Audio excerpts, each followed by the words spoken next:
வணக்கம் ஃப்ரெண்ட்ஸ். ரெகடிகாசி சீரியலில் இன்னைய எபிசோடில் என்ன நடக்குதுன்னு பார்க்கலாம் வாங்க.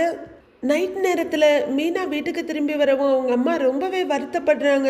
நான் அவ்வளோ சொல்லியும் கேட்காம இப்படி பண்ணிட்டியேடி, உன் வாழ்க்கையை கெடுத்துக்கிட்டியேடின்னு அவங்க ரொம்ப வருத்தப்பட, அம்மா அதெல்லாம் ஒன்றும் இல்லை, இப்போ அவர் இருக்க நிலைமை சரியில்லை, காலையில் விடிஞ்சோன்னு நான் பார்த்து பேசிக்கிறேன். நானும் சீதாவும் போய் கூப்பிட்டோங்கிறதுக்காக வந்தார் இல்லை, அதுலேருந்தே அவரோட மனசு தெரியலையா, அவரால் என்ன சத்தம் போட முடியும், திட்ட முடியும், ஆனால் வெறுக்க முடியாதுமா, அவரே வந்து என்னை கூட்டிட்டு போவாரு அப்படின்னு மீனா சொல்ல, அவங்க அம்மா என்னமோ போன்ற மாதிரி கொஞ்சம் பயத்தோடையும் வருத்தத்தோடையும் நிற்க, அக்கா நான் வேணும், நான் மாமா கிட்ட பேசி பார்க்கட்டுமா அப்படின்னு சத்யா வந்து கேட்குறாரு. டேய், இந்த நேரத்துல நீ கிளம்பி போறியா? சும்மா இருடா, நீங்க யாரும் எதுவும் பண்ண வேண்டாம், அவரை பத்தி எனக்கு நல்லா தெரியும், அவரே என்னை கூப்பிட வருவாரு, என்னை விட்டுட்டு அவரால் இருக்க முடியாது, அவரையும் விட்டு என்னாலையும் இருக்க முடியாது, அது எங்க ரெண்டு பேருக்குமே தெரியும். என்ன நினைச்சு நீங்க ஒன்னும் யாரும் பயப்பட வேண்டாம், எப்படியும் நாளைக்கு சீதா மாமியார் வீட்டுக்கு போயிடுவா. சரி, நைட்டு இங்க இருக்கலான்னு தான் வந்தேன், இப்ப நான் இங்க இருக்கட்டுமா இல்ல போகட்டுமா அப்படின்னு மீனா கேட்க, நான் என்ன எனக்காகவா பயப்படுறேன், எல்லாம் உன் வாழ்க்கையை நினைச்சுதானேங்கிறாங்க அவங்க அம்மா.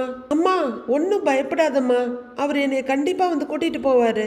அப்புறம் இன்னொரு விஷயம், நான் இங்க வந்திருக்கேன்றதை இப்ப சீதா கிட்ட சொல்லாத, அவ மனசு கஷ்டப்படுவா, அவ சந்தோஷமா இருக்க வேண்டிய நேரம் இது அப்படின்னு மீனா சொல்ல, அவளுக்கா புரியாது. காலையில எழுந்த உடனே நீ இங்க இருக்கத பார்த்த உடனே கண்டுபிடிச்சிடுவா அப்படின்னு அவங்க அம்மா சொல்ல, அது அவளா கண்டுபிடிச்சா பிடிச்சுக்கட்டும், ஆனா நீ எதுவும் சொல்லாத அப்படின்னு மீனா சொல்ல, சரி நான் ஒன்றும் சொல்லலைங்கிறாங்க அவங்க அம்மா. சத்யா நீ எதுவும் சொல்லக்கூடாது அப்படின்னு சொல்ல, சரிக்கான்னு தலையாடுறாரு அவரு. நான் போய் உனக்கு சாப்பாடு எடுத்துட்டு வரேன் அப்படின்னு அவங்க அம்மா கீழே போயிட, மீனா மனசுல இருந்த கவலையோட அப்படியே நிக்கிறாங்க. ரவியும் மனோஜும் சேர்ந்து மொட்டை மாடி பார ஆரம்பிச்சிருக்க, திடீர்னு யாரோ வர்ற சத்தம் கேட்டுட்டே யாரோ வர்றாங்கன்னு மனோஜ் சொல்ல, பட்டுன்னு ரெண்டு பேரும் பியர் எடுத்து பின்னாடி மறிச்சுக்கிறாங்க. அப்போ முத்து அங்க வர்றதை பார்த்துட்டு, இவன் தானா அப்படின்னு மனோஜ் சொல்ல, இன்னும் தெரியாத போதையில சுத்திட்டு இருக்க முத்து, டேய் நீங்க என்னடா இங்க பண்ணிட்டு இருக்கீங்க அப்படின்னு கேட்க, நாங்க இங்க இருக்கிறது இருக்கட்டும், நீ என்ன இங்க மீனாவை தேடிக்கிட்டு இருக்க அப்படின்னு மனோஜ் கேட்க, ஆமா அவ வீட்டு வேலையெல்லாம் செஞ்சுட்டு முறவாசல்லாம் செஞ்சுட்டு அப்புறம்தான் மாடிக்கு துணி காய போட வருவா அப்படின்னு முத்து சொல்ல, ஆச்சரியமா பாக்குற ரவி, துணி காய போட வருவாங்களா முத்து, அண்ணிய சண்டை போட்டு அனுப்பி விட்டுட்டு இங்க என்ன பேசிட்டு இருக்க அப்படின்னு ரவி கேட்க, அப்பதான் முத்துவுக்கு உரைக்குது. ஆமாம்ல அப்படின்னு சொல்லிக்கிட்டு கீழே உட்காந்துக்கிட்டு அவங்க என்ன வச்சிருக்காங்கன்னு அப்படியே உத்து பார்த்துட்டு, டேய் நியாயமா குடிக்க வேண்டியது நான்டா, என்னை விட நீங்க குடிக்கிறீங்கன்னு முத்து கேட்குறாரு. ரொம்ப நாள் ஆச்சுன்னு ரவி சொன்னா, அதான் ஒரே ஒரு பீரு அப்படின்னு மனோஜ் சொல்ல, கெக்க பெக்கன்னு சிரிக்கிறாரு முத்து. ஏன் சிரிக்கிறேன்னு மனோஜ் கேட்க, பாரு நீங்க ரெண்டு பேரும் யாருக்கும் தெரியாம மொட்டை மாடியில் உட்காந்து குடிக்கிறீங்க, ஆனா குடிகாரன்னு எனக்கு தான் பேரு. எப்பவாவது உடம்பு அசதியா இருந்தாலோ இல்ல இன்னைக்கு பண்ண மாதிரி யாராவது டென்ஷன் பண்ணாலோ நான் குடிப்பேன். ஏண்டா நீங்கெல்லாம் ஜாலியா குடிக்கிறீங்க, உங்களை எல்லாம் யாரும் எதுவும் சொல்றதில்ல அப்படின்னு முத்து கேட்க, நாங்கெல்லாம் எப்பவாவது குடிக்கிறோம், ஆனா உன்ன மாதிரி ஓவரா எக்ஸ்போஸ் பண்றது கிடையாது அப்படின்னு மனோஜ் நியாயப்படுத்துறாரு. ஏண்டா நானா போய் எல்லார்கிட்டையும் நான் குடிச்சிருக்கேன்னு சொல்றேன், என் நிலைமைய பாருங்கடா, என்கிட்ட சொல்லாம அவ தங்கச்சிக்கு கல்யாணம் பண்ணிட்டாடா, நான் என்னடா பண்ண முடியும் அப்படின்னு மறுபடியும் அதே டைலாக பேசிக்கிட்டு இருக்காரு. ஏன் சோக கதையை கேளு வான் மேகமே, அட வான் மேகமே அப்படின்னு கைய மேல நீட்டுறவரை டக்குன்னு அதே கைய மனோஜ் முன்னாடி நீட்டி பியரை புடுங்கி குடிக்க ஆரம்பிக்கிறாரு. மனோஜ் பதறி போயிடுறாரு. டேய் டேய் டேய் ரவி பாருடா, டேய் டேய் கொஞ்சம் எனக்கு வைடா, டேய் குடுடா அப்படின்னு மனோஜ் கேட்டுட்டு இருக்க, மொத்தமா வாய்க்குள்ள கவுத்துக்கிட்டு வெறும் பாட்டில கீழே வைக்கிறாரு முத்து. ஏண்டா நம்ம யாராவது ஏதாவது பொண்டாட்டிக்கிட்ட மறைக்கிறோமாடா அப்படின்னு முத்து சொல்ல, ஏற்கனவே வெறுப்புல இருக்க மனோஜ், ஓ நீ இத சொல்றியா அப்படின்னு கேட்க, இன்னும் கொஞ்சம் பக்கத்துல வந்து உட்கார்ற முத்து, வேற யாருடா சொல்லுவா, டேய் என் பொண்டாட்டிக்கிட்ட நான் இது வரைக்கும் எதையுமே மறைச்சதில்ல தெரியுமா, ஆனா அவ இவ்வளவு பெரிய விஷயத்தை என்கிட்ட இருந்து மறைப்பான்னு நான் நினைக்கவே இல்லடா, அவ இப்படிலாம் பண்ணினதே இல்லடா அப்படின்னு முத்து சொல்ல, அவ்வளவுதான் பாய்சன் பண்ண ஆரம்பிக்கிறாரு மனோஜ். இதுக்கு முன்னாடி பண்ணதில்லைன்னு நீயே முடிவு பண்ணினா எப்படி, முதல்ல உன் பொண்டாட்டிக்கிட்ட கேளு, இதை மட்டும் தான் என்கிட்ட இருந்து மறைச்சியா இல்ல வேற என்னென்னலாம் மறைச்சேன்னு கேளு அப்படின்னு சொல்ல டென்ஷன் ஆகுற ரவி, டேய் டேய் டேய் டேய் சும்மா இருடா, டேய் முத்து நீ போய் சாப்பிட்டுட்டு படு அப்படின்னு சொல்ல, டேய் நான் இப்ப என்னடா தப்பா சொன்னேன்? என்னைக்கு ஒரு விஷயத்த மறைக்கணும்னு முடிவு பண்ணிட்டாங்களோ கண்டிப்பா அதுக்கு முன்னாடி ஏதாவது சொல்லாம மறைச்சிருப்பாங்க, இதுக்கப்புறமும் ஏதாவது சொல்லாம மறைப்பாங்க அப்படின்னு மறைவிலேயே வாழ்ந்துகிட்டு இருக்க மனோஜ் சொல்ல, முத்துவுக்கும் ஓ கரெக்டா தான் இருக்கும்னு தோணுது, தலையாட்டி கரெக்டு தான் மனோஜ். டேய் ரவி இவன் சொல்றது பாயிண்ட் தான்டா, நான் இப்பவே அவகிட்ட கேக்குறேன் இரு அப்படின்னு முத்து சொல்ல, இப்பவே உடனே நல்லா கேளு, இதை மட்டும்தான் மறைச்சியா இல்ல வேற எதையாவது மறைச்சியான்னு நல்லா கேளுன்னு மனோஜ் ஏத்தி விட, கேக்குறேன்டா அதுக்கு தான்டா போன் பண்றேன் அப்படின்னு முத்து மீனாவுக்கு கால் பண்ண, டேய் என்னடா அப்படின்னு மனோஜ் கிட்ட ரவி சலிச்சுக்க, நீ சும்மா இருடாங்கிறார் அவரு. சரி டைம் ஆச்சு படுங்கன்னு 3 பேரும் மொட்டை மாடியில பாய விரிச்சு படுக்க போறாங்க. அப்போ மீனாவோட மொபைல் ரிங்காக 3 பேருமே எழுந்து உட்கார்றாங்க. கர்ணனோட கவச குண்டல மாதிரி கையிலேயே வச்சிட்டு இருக்க பர்ஸ் எடுத்து அதுல இருக்க மொபைல் எடுத்து பாக்குறாங்க மீனா. யார் மீனான்னு அவங்க அம்மா கேட்க, சொன்னேன்ல பாரு அவர்தான், அவரால் எல்லாம் என்கிட்ட பேசாம இருக்க முடியாது அப்படின்னு மீனா டிஸ்பிளேவை காமிச்சு சொல்லிட்டு இருக்க, சரி எடுத்து பேசுங்கிறாங்க அவங்க அம்மா. சொல்லுங்கன்னு மீனா சொல்ல, மீனா எனக்கு ஒரு டவுட்டுங்கிறாரு. என்னன்னு மீனா கேட்க, அது உன் தங்கச்சிக்கு ரெஜிஸ்டர் மேரேஜ் பண்ணதை நீ என்கிட்ட இருந்து மறைச்சிட்டல்ல, அது மாதிரி வேற எதெல்லாம் என்கிட்ட நீ சொல்லாம மறைச்சிருக்கிற அப்படின்னு முத்து கேட்க, மீனா டென்ஷன் ஆயிடுறாங்க. நடுராத்திரியில போன் பண்ணி நீங்க வெறும் தாசா லார்ட் லபக்கு தாசான்னு கேட்ட மாதிரி முத்து வேலை பண்ணிட்டு இருக்காரு. சொல்லு உங்ககிட்ட தான் கேக்குறேன், இன்னும் எத்தனை விஷயத்த நீ என்கிட்ட இருந்து மறைச்சிருக்கிற அப்படின்னு முத்து கேட்க, கை தட்டி அப்படி கேள்டா அப்படின்னு உசுப்பி விடுறாரு மனோஜ். டேய் சும்மா இருடா முத்து நீ போன் வைங்கிறாரு ரவி. டேய் இருங்கடா நீ சொல்லு வேற என்னென்ன விஷயத்த நீ மறைச்சிருக்கிற அப்படின்னு முத்து கேட்க, டென்ஷன்ல இருக்க மீனா, இதை கேட்க தான் இப்போ ஃபோன் பண்ணீங்களா அப்படின்னு கேட்க, ஆமாங்கிறாரு இவரு. கேட்டதுக்கு பதில் மட்டும் சொல்லு, ஒரு தடவை ஒரு விஷயத்த மறைச்சவங்க முன்னாடியே நிறைய விஷயத்த மறைச்சிருப்பாங்களாமே, இதோ இவன் சொன்னான் அப்படின்னு மனோஜ் பக்கம் முத்து கைய காட்ட, எவன் சொன்னாங்கிற மீனா, இவன் தான் பாத்திர கடை ஓனரு அப்படின்னு முத்து சொல்ல டென்ஷன் ஆகுற மனோஜ், டேய் அது ஷோரூம் டாங்கிறாரு. ஷோரூம் ஓனரு மனோஜ் அவன் தான் சொன்னாங்கிறாரு முத்து. பேசாம போய் படுத்து தூங்குங்கன்னு காலுக்கு டிஸ்கனெக்ட் பண்ணிடுறாங்க மீனா. என்னடி சொன்னாருன்னு அவங்க அம்மா கேட்க, ஒன்னும் இல்லம்மா நான் இல்லாம அவரால் இருக்க முடியாது, அதான் சும்மா போன் பண்ணியிருக்காரு, நீ தூங்கு, டேய் தூங்குடா அப்படின்னு மீனா சொல்ல, அவங்க அம்மாவும் தம்பியும் படுக்கிறாங்க. கால் டிஸ்கனெக்ட் ஆனது கூட தெரியாம மீனா அப்படின்னு கூப்பிட்டுக்கிட்டே எடுத்து பாக்குற முத்து அது கட்டாயிருக்கத பாக்குறாரு. போனை கட் பண்ணிட்டாடா அப்படின்னு முத்து சொல்ல, பாத்தியா சொல்லாம கட் பண்றா, அப்ப எதையோ மறைக்கிறான்னு அர்த்தம் அப்படின்னு மனோஜ் சொல்ல, டேய் வாயை வச்சுக்கிட்டு சும்மா இருடா, அவனை ஏண்டா தூண்டி விட்டுக்கிட்டு இருக்கிற அப்படின்னு ரவி மனோஜ் திட்ட, ரவி அவன் சொன்னது கரெக்டடா, நான் கேட்டதுக்கு அவ பதிலே சொல்லாம கட் பண்றா, அப்ப ஏதோ இருக்குல்ல, என்னத்த மறைக்கிறாளோ அப்படின்னு முத்து புலம்பிக்கிட்டு இருக்க. டேய் ஏண்டா இப்படி பண்ணிட்டு இருக்கன்னு ரவி கேக்குறாரு. சைலன்ஸுங்கிற முத்து மறுபடியும் மீனாவுக்கு கால் பண்ண, மீனா விட அவங்க அம்மா தான் வேகமா எழுந்திருக்கிறாங்க. பார்த்துட்டு இருக்க மனோஜ், டேய் என்ன எடுக்கலையா, நான் சொன்னேன்ல அப்ப ஏதோ மறைக்கிறா அப்படின்னு மனோஜ் சொல்ல, போனை பார்த்து மீனா போனை எடு மீனா, இவெல்லாம் கலாய்க்கிறான் அப்படின்னு போனை பார்த்து சொல்லிக்கிட்டு இருக்க. டேய் எடுக்கலன்னா விடுடா, தூங்கிருப்பாங்க கூட இப்படி அப்படின்னு ரவி மொபைல வாங்கி கட் பண்ணி கீழே வைக்கிறாரு. அவரு தான் போன் பண்றாருல்ல, எடுத்து பேச மீனாங்கிறாங்க அவங்க அம்மா. அம்மா அவரு சும்மா பண்ணிட்டு இருக்காருமா, நீ தூங்குன்னு மீனா திரும்பி படுக்கிறாங்க. டேய் போனை வாங்கிட்டேன் நான் எப்படிடா போன் பண்றது அப்படின்னு சொல்லிக்கிட்டே முத்து போனை எடுக்க, ரவி தடுக்க, டேய் குடுடா அப்படின்னு முத்து இழுக்க, டேய் வேணாண்டா சொன்னா கேளுடா அப்படின்னு ரவி சொல்ல, முத்து புடுங்கிடுறாரு. டேய் என்னடா இவன் அப்படின்னு மனோஜ் கிட்ட போய் நியாயம் கேட்கிறாரு. விடு அப்படின்னு மனோஜ் சொல்ல, முத்து மறுபடியும் கால் பண்றாரு. டென்ஷன் ஆகுற அவங்க அம்மா எழுந்து உட்காந்து, டேய் எடுத்துதான் பேசேண்டி அப்படின்னு சொல்ல, மீனா எழுந்து உட்காந்து கால் அட்டன் பண்ண, சத்யாவை எழுந்து உட்கார்றாரு. சொல்லுங்க அப்படின்னு மீனா கொஞ்சம் கோவமா கேட்க, நான் பேசிக்கிட்டே இருக்கும்போது நீ எதுக்கு போனை கட் பண்ண அப்படின்னு கேட்க, நான் பேசவே இல்லையே, பேசாம தான் கட் பண்ணேன் அப்படின்னு மீனா சொல்ல, ஏன் என்கிட்ட பேச மாட்டியா அப்படின்னு முத்து கேட்க, நீங்க நிதானத்துல இருந்தா நான் பேசியிருப்பேன், இப்படி குடிச்சிட்டு பேசுறவங்க கிட்ட எல்லாம் என்னால பேச முடியாது அப்படின்னு மீனா சொல்ல, ஒருத்தன் தப்பு செஞ்சா தப்பு செய்ய தூண்டினவை யாருன்னு பார்க்கணும், நான் குடிச்சதை நீ பார்க்காத, குடிக்க வச்சது யாரு? குடிக்கிற மாதிரி நீயே எல்லாம் பண்ணிட்டு அப்புறம் குடிக்காதன்னா எப்படி? முதல்ல நீ என்கிட்ட என்னென்ன விஷயத்தெல்லாம் மறைச்சிருக்கிற அதை சொல்லு அப்படின்னு முத்து கேட்க, அதெல்லாம் சொன்னா ஒரு நாள் பத்தாது, பெரிய லிஸ்டே இருக்கு, காலையில போன் பண்ணுங்க சொல்றேன் அப்படின்னு மீனாவும் சரியா பதில் கொடுக்க, ஓ அப்ப நீ அவ்வளோ விஷயம் மறைச்சு வச்சிருக்கிறியா அப்படின்னு முத்து சொல்ல மனோஜுக்கு ரொம்பவே சந்தோஷமாயிடுது. பாத்தியா பாத்தியா பாத்தியா நான் சொன்னேன்ல அப்படின்னு அவர் சொல்லிட்டு இருக்க. டேய் வாய் மூடுறா அப்படின்னு ரவி மிரட்டிக்கிட்டு இருக்க. ஆமாங்க நான் சொல்றேன்ல பெரிய லிஸ்டே இருக்கு, நீங்க தெளிவா இருக்கும்போது கேளுங்க சொல்றேன், இப்ப போய் படுத்து தூங்குங்க அப்படின்னு மீனா போனை வச்சுட அவங்க அம்மா இவங்களையே பாத்துக்கிட்டு இருக்காங்க. என்ன சொல்றது என்ன கேக்குறதுன்னு தெரியாம அவங்க படுத்துட, பின்னாடி சத்யாவும் படுத்துடுறாரு.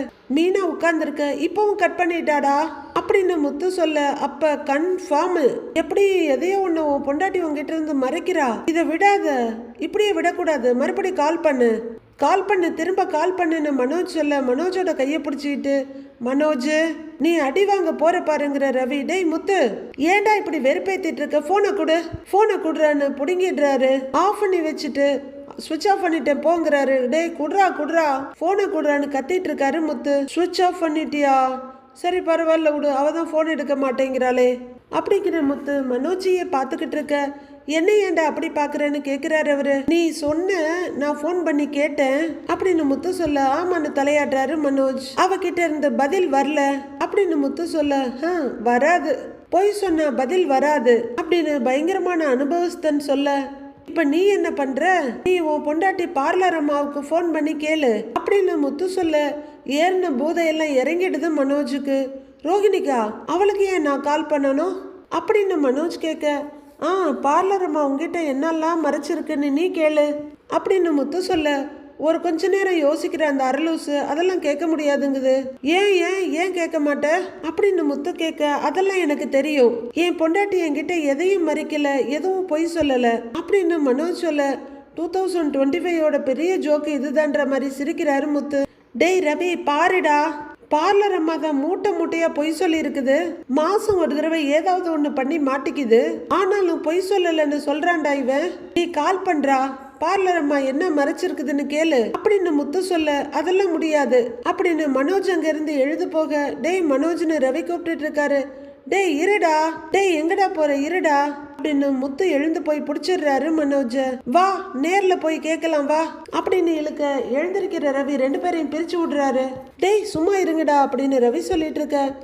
கீழே குனிச்சு தன்னோட போனை எடுக்கிற முத்து, நீ கேட்கலன்னா போ, ஏன் போன் இருக்குது நான் கேட்கறேன் அப்படின்னு சொல்ல, பாஞ்சு வந்து மனோஜ் போனை புடுங்குறாரு. டேய் சொன்னா கேள்றா, வேணாண்டா சும்மா இருடா அப்படின்னு மனோஜ் புடுங்க, முத்து இழுக்க, டேய் உடுங்கடா என்னடா பண்றீங்க அப்படின்னு ரவி பிரிச்சு விட முயற்சி பண்ண, டேய் உட்ரா பார்லர் அம்மா கிட்ட போன் பண்ணி கேட்கணும்டான்னு முத்து சொல்ல, டென்ஷன் ஆகுற மனோஜ், ஏன் பொண்டாட்டி கால் பண்ண, நீ யாருடா, என்ன விளையாடிக்கிட்டு இருக்கியா அப்படின்னு சத்தம் போட, டேய் நீ மட்டும் என் பொண்டாட்டி கிட்ட கேளுன்னு தூண்டி விட்ட அப்படின்னு முத்து கேட்க, அதுவும் இது ஒன்னா, அது வேற இது வேறங்கிறாரு மனோஜ் இந்த விஷயத்துல ரொம்ப விவரமா தான் இருக்காரு. நீ தானே புலம்புன அவ மறைக்கிறா அது இதுன்னு அப்படின்னு மனோஜ் சொல்ல, ஆமா ஒரு விஷயத்த தான் மறைச்சா, ஆனா பார்லர் அம்மா சொன்ன பொய்யெல்லாம் கணக்கே இல்லடா, உன் பொண்டாட்டி சொன்ன அந்த பொய்யே அப்படின்னு கையை இப்படின்னு காட்டுறதுக்காக முத்து ட்ரை பண்றாரு. இப்படி விரிச்சு கொஞ்சம் கொஞ்சமா பெருசா விரிச்சு, சொல்ல நினைத்தால் எண்ணில் அடங்காதது அது அப்படின்னு சொல்ல அழுத்துக்கிறாரு ரவி. டேய் ரோஹிணிய பத்தி எதுவும் பேசாதன்னு மனோஜ் சொல்ல, அப்புறம் நீ எதுக்கடா ஏன் பொண்டாட்டிய பத்தி பேசின, போனை குடுறா அப்படின்னு மறுபடியும் முத்து ஆரம்பிக்க, டேய் விடுறா அப்படின்னு ஒரு போனை வச்சு ரெண்டு பேரும் சண்டை போட்டுட்டு இருக்க. டேய் விடுங்கடா, என்னடா சின்ன பசங்க மாதிரி அடிச்சுக்கிட்டு இருக்கீங்க, டேய் மனோஜ் நீ கீழே போடா அப்படின்னு ரவி தள்ளிக்கிட்டு போயிட்டு இருக்க. போடா அப்படின்னு போயிட்டு இருக்க மனோஜ். இந்த அவன் போனு ரவி கிட்ட கொடுத்துட்டு போயிட்டு இருக்காரு. மறுபடியும் வந்து நின்று, மறைச்சிட்டாடா மீனா என்கிட்ட மறைச்சிட்டாடா அப்படின்னு முத்து புலம்பிட்டு இருக்க. சரி விடு வா போய் தூங்கலாம் அப்படின்னு ரவி கூப்பிட அவரோட தோல்லையே சாஞ்சிக்கிறாரு முத்து. மறுநாள் பொழுது விடியுது. எழுந்திருக்கிற முத்து அண்ணத்து கூட திறக்காம எழுந்து உட்காந்து மண்டையை பிச்சுக்கிட்டு அழுத்தி விட்டுக்கிட்டு, மீனா அப்படின்னு கூப்பிட்டுக்கிட்டு இருக்க. அண்ணாமலை அங்க வந்து நின்னு பாத்துக்கிட்டு இருக்காரு. மீனா அப்படின்னு அவரு கூப்பிட்டுட்டு இருக்க. யாரடா கூப்பிடுறன்னு கேக்குறாரு அவரு. மீனாவை தான்ப்பா. எங்க அவ வாசத்தளிக்க போயிட்டாளா அப்படின்னு முத்து கேட்க அண்ணாமலை முத்துவையை பார்த்துக்கிட்டு இருக்காரு. நிதானமா பக்கத்துல வந்து பார்க்க, என்னப்பா அப்படி பாக்குற அப்படின்னு முத்து கேட்க, இப்பதான் உனக்கு தெளிஞ்சிருக்குது போல அப்படின்னு அண்ணாமலை சொல்ல, அப்பாங்கிறாரு முத்து. நடந்த எல்லாத்தையுமே மறந்துட்டியா? உனக்கு எப்படி ஞாபகம் இருக்கும்? நீயா இருந்தா தானே உனக்கு ஞாபகம் இருக்கும் அப்படிங்கிற அண்ணாமலை அங்க இருக்க சோஃபால போய் உட்கார்ந்துடுறாரு. முத்து நின்று யோசிச்சுட்டு இருக்க ரவியும் ஸ்ருதியும் ரூம்ல இருந்து வெளியே வர்றாங்க. மனோஜும் வந்து அங்க இருக்க சேர்ல உட்கார்றாரு. ஆமா, அவ வீட்டை விட்டு போயிட்டாள்லப்பா அப்படின்னு முத்து சொல்ல, அவ போகல, நீ தான் அவளை விரட்டி விட்டேங்கிறாரு அண்ணாமலை. என்னடா குடிச்சதெல்லாம் இப்பதான் இறங்கி இருக்கு போல அப்படின்னு மனோஜ் நக்கலா கேட்க, என்னடா அண்ணி பேரை சொல்லி கூப்பிட்டு இருந்த அப்படின்னு ரவி கேட்க, அவங்கள வெளியில அனுப்புனதை மறந்துட்டீங்களான்னு ஸ்ருதி கேக்குறாங்க. இல்ல எதையும் மறக்கல, அவ செஞ்சதையும் மறக்கல அப்படின்னு முத்து சொல்ல, அண்ணாமலை முறைக்கிறாரு. ஏன்பா அவ செஞ்சது தப்பு தானேப்பா அப்படின்னு முத்து கேட்க, அத எந்த தப்பும் பண்ணாதவன் சொல்லணும் அப்படின்னு சரியான செருப்படி கொடுத்துடுறாரு அண்ணாமலை. அப்போ அங்க வர்ற விஜயா, என்ன அதிசயமா இருக்கு, எல்லாரும் எழுந்திரிச்சிட்டீங்க அப்படிங்கிறவங்க கிச்சனை பார்த்து, மீனா காஃபி எடுத்துட்டு வான்னு சொல்லிட்டு உட்காடுறாங்க. என்ன சத்தத்தையே காணோம், காஃபி போடுறியா இல்லையா அப்படின்னு விஜயா கேட்க, எல்லாரும் விஜயாவே பார்த்துட்டு உட்கார்ந்துருக்காங்க. அப்போ பொய் மூட்டை ரோஹிணியும் விஜயாவுக்கு பின்னாடி வந்து நிக்கிறாங்க. எல்லாரையும் ஒரு பார்வை பார்த்துட்டு, என்ன எல்லாரும் அப்படி பாக்குறீங்கன்னு கேக்குறாங்க விஜயா. இவன் தான் அவளை வர வேண்டான்னு சொன்னான், எல்லாத்தையும் மறந்துட்டு எழுந்திரிச்ச உடனே அவ பேரை சொல்லி கூப்பிடுறான்.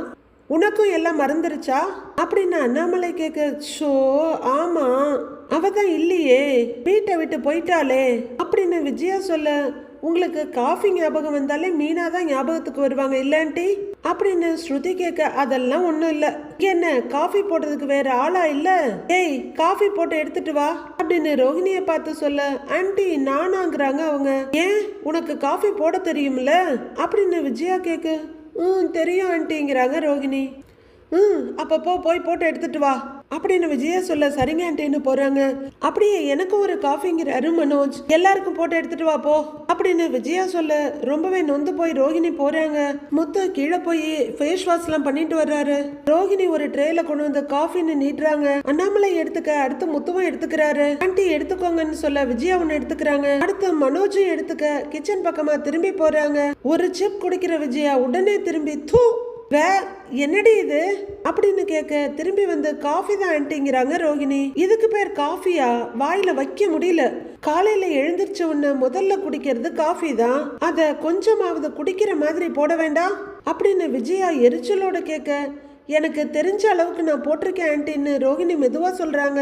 கேவலமா ஒரு பார்வை பார்த்துட்டு, ஆமா பொய் சொல்றது, ஏமாத்துறது இதெல்லாம் நல்லா தெரியும், ஒரு காஃபி போட உனக்கு தெரியாதா அப்படின்னு விஜயா கேட்க, நல்லாதான் ஆன்ட்டி போட்டிருக்கேன் அப்படின்னு ரோஹிணி சொல்ல, இது நல்லா இருக்கா, ஏய் மனோஜ் குடிச்சு பாரு அப்படின்னு சொல்ல மனோஜ் குடிக்க ஆரம்பிக்கிறாரு. ரவியும் ஸ்ருதியும் வர்றாங்க.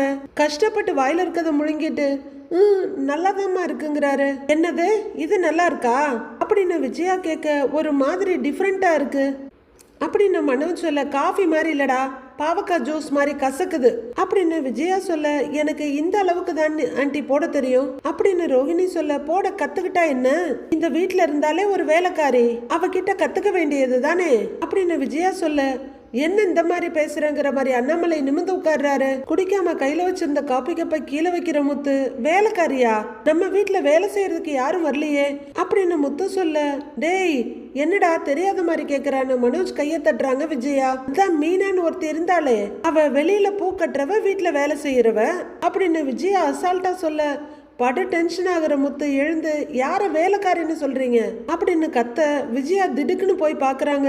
ஐயோ இந்த லூசு பைய அவன் மேல கோவமா இருக்கான்னு, நம்ம என்ன வேணாலும் பேசலான்னு பேசினா இவன் இப்படி திருப்பி அடிக்கிறான்னு விஜயா பாத்துட்டு இருக்காங்க. என்னப்பா இவங்க இப்படி பேசிக்கிட்டு இருக்காங்க, அவ ஒண்ணு வேலைக்காரி இல்ல, என் பொண்டாட்டி அப்படின்னு முத்து சொல்ல, ஓஹோ இப்பதான் உனக்கு அது தெரியுதாக்கும் அப்படிங்கிற மாதிரி அண்ணாமலை பார்க்க, அட இந்த லூசு பையில நம்பி எதுவுமே பேச முடியாது போல இருக்கே அப்படின்னு விஜயாவும் அதிர்ச்சியோட பாக்குறாங்க. இந்த கேவலம் உனக்கு தேவைதானன்ற மாதிரி விஜயாவை பாக்குறாரு அண்ணாமலை.